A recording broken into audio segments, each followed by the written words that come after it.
attention for any sort of bumping or like unusual sounds or something, but so far I'm going 50 and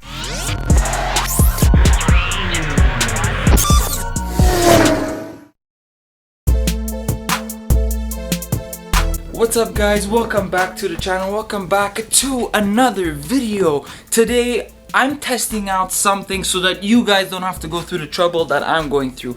I'm doing this for science, I'm doing it for YouTube, I'm doing it for everybody.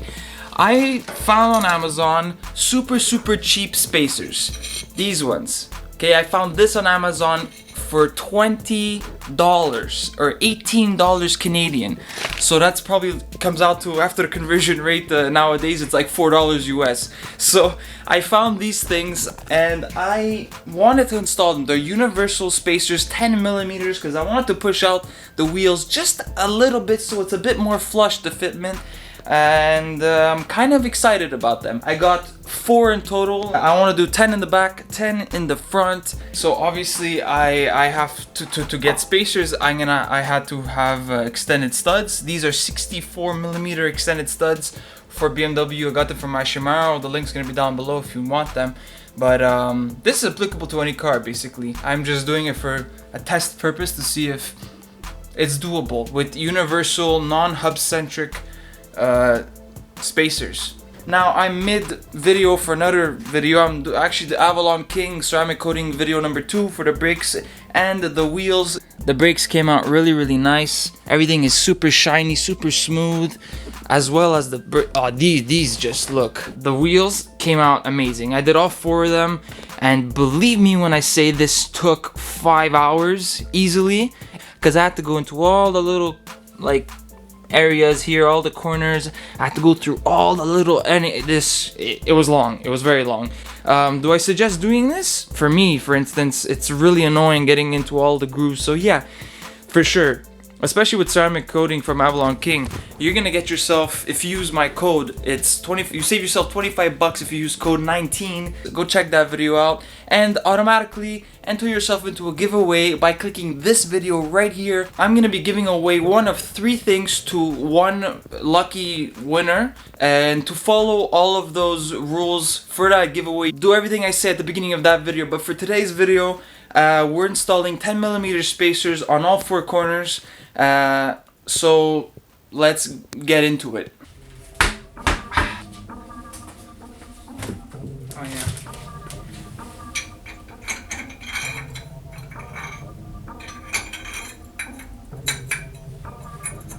So as you can see, they don't sit exactly on the hub, and the inner diameter ring here of the hub, there's just enough of a gap. There's like maybe 3 or so millimeters, but yeah, let's see if it works.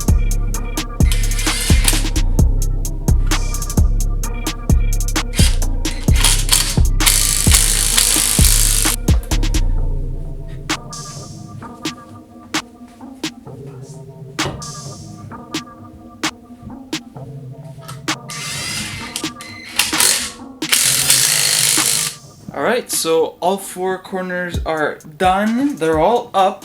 At first, putting them on was a little weird, I'm not gonna lie, because the wheel normally just sits in the hub, and I assume the inner diameter of that ring keeps it more in place. But as I screwed in the first one and the second one fully, the whole wheel kind of shifted back into its place. So that's good, I think. As far as fitment, the front, well, maybe it's because it's the way, because it's in the air, so the suspension isn't totally straight, but it's pretty much there. Like, it's literally pretty much right there. It might be poking a little bit, but I'm gonna have to see that later. Same situation. It's kind of, it's still in, but it's, I assume it's gonna be better. The only way to really test it or to see it is if I put this thing down to the ground. So let's do that. Let's get this off the jack stands and let's do this.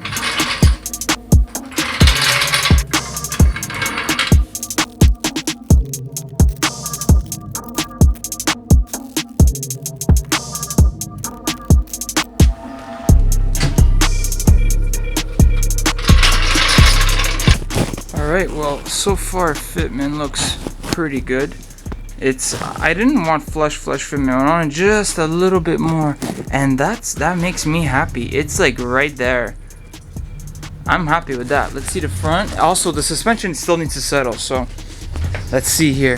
The front, it's poking just a little bit, but maybe it's gonna settle a bit more. But so far, it looks really cool. Okay, so I just pulled the car out to have it settle, and the front is like poking out. I don't know if I like that.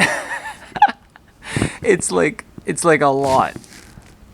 Like a lot. It might be too much. But the back is like sitting perfect, bro. Like legit. Like you get to see all that thick meat in the back. Very, very nice. And it's still tucking under a bit, and that's literally what I wanted. Let's see this side. This side as well, same situation. But the front, oh my goodness gracious, I don't know. I actually have to go pick up something for the next video that I'm going to be shooting right now. Today I'm doing 3 videos. So now I'm going to test it in my area.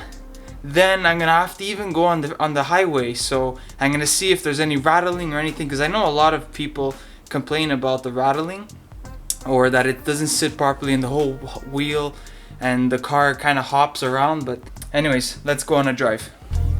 Alright, just backed out of the garage. I'm listening for sounds besides the rattling, because that is inevitable in this car. I'm paying attention for any sort of bumping or like unusual sounds or something, but so far I'm going 50 and I don't hear anything. So I guess the next test would be on the highway. I'll catch you guys then. Alright, at this point I've been driving for about 10 minutes and I've been going over bumps, and I've driven spiritually. So far the car's been really doing fine. Like, it's been driving fine. I haven't heard any weird sounds or anything of that nature. Now we're about to go a bit faster.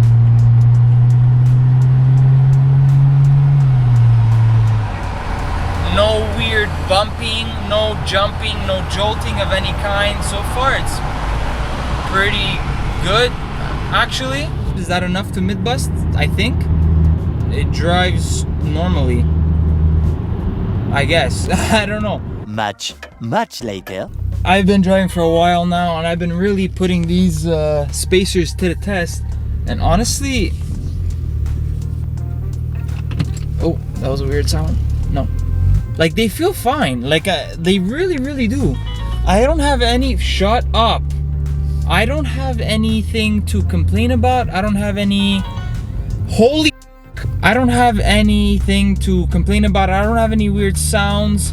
Fitment was fine. I might go a bit smaller in the front, but as of right now, everything sounds fine. So I'm gonna call it right now myth busted. I'm gonna say that you don't necessarily need to have spacers that are hub-centric if there's enough space that is still remaining on your actual hub for the wheel to properly sit on. In that case, then I'll say yes, you don't need to get it. Like me, I had still about between 3 and 5 millimeters of clearance that the wheel could still sit on the hub. So I guess for my case it worked out.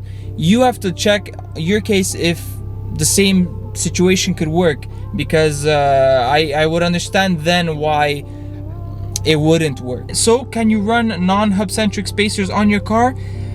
It's plausible, but again, you just have to make sure that you can, and if all the dimensions are going to be correct for your car. That's it for today's video. I know it was a very short one, but it was just to answer the age-old question, can you or can you not? So in my case, I can. I want to thank you all so much for watching. Remember to drive what drives you. I'll be catching you guys all in the next video. Stay tuned, because it's gonna be a doozy. Peace. I might sip out this bottle until it get hollow. Shit, I might sip out this bottle, just drowning my sorrows. Drowning my sorrows, be better tomorrow. Cause these broken dreams is as hard as it gets. My nigga died at only 25. I'm thanking God for letting me see in 26. Shit.